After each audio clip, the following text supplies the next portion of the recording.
এটা কাঁঠাল বাবা দিছেন বাড়ি থেকে রান্না করার জন্য। বাবার জন্য রান্না করবো, আমরাও খামো, বাবার জন্য পাঠামো।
বাবা কাঁঠাল দিছেন না, বাবা হচ্ছে তেলাপিয়া মাছও দিছেন।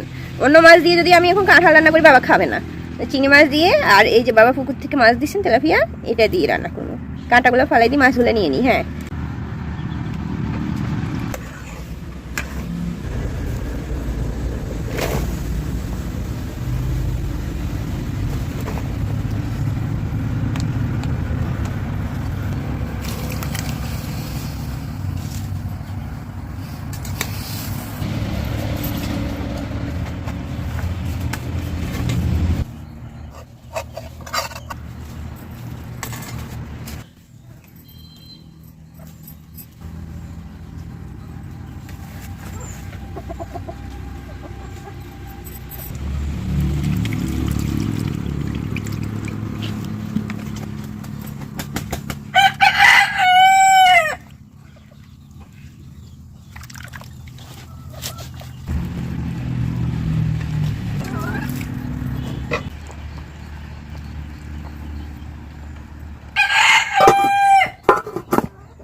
উপর থেকে কয়টা কাঁচামরিচ দিছি, এবার ঢাকি রাখি। এটা কিছুক্ষণ কষাইতে হবে। কিছুক্ষণ কষাইতে হবে বলতে গেলে নরম হতে সময় লাগবে। যদিও আমি ডাল কাঁঠাল দিছি নরম করে ফেলাইছি, এবার কাঁঠাল দিছি 20 মিনিটের মতো রাখি।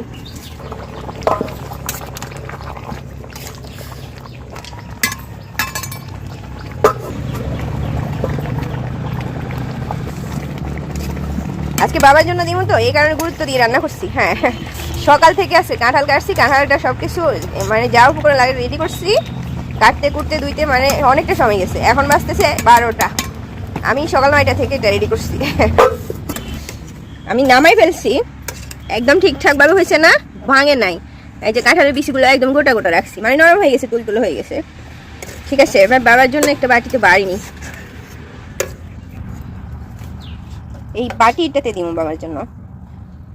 ওনারা হচ্ছেন মানে কাটা বাসা এগুলো সময় লাগে তো, এই কারণে রান্না করা হয় না। আমি প্রতি বছরই দিই একটু একটু রান্না করে বাবার জন্য পাঠাই। কাঁঠাল রান্না করতে কিন্তু কষ্ট আছে। হ্যাঁ, মানে খাইতে সময় যায় না, কিন্তু জোগাড় করে রান্না করতে 3-4 ঘন্টা সময় চলে যায়। আমি খুব ভোরে বাইরে হয়েছি না, গাছ থেকে কাঁঠালটা ফাটছি, তারপরে কাটা বাছা করছি, অনেকটা সময় গেছে। রাত যে সে মাছ দিয়ে রান্না করলে কিন্তু বাবা খাইতো না। হ্যাঁ, হিসেব করে রান্না করতে হবে, যেহেতু ওনার জন্য পাঠামো। সামনে কোরবানি আসতেছে না, কোরবানির মাংস দিয়ে আবার রান্না করবো কাঁঠাল। গাছে কিন্তু অনেক আছে, ঠিক আছে। এই গরুর মাংস দিয়ে কাঁঠাল রান্না করলে মজা হয় না? আসলে মজা হয়। আমি কোরবানির মাংস দিয়ে তখন রান্না করবো, দেখবেন খুব মজা হবে।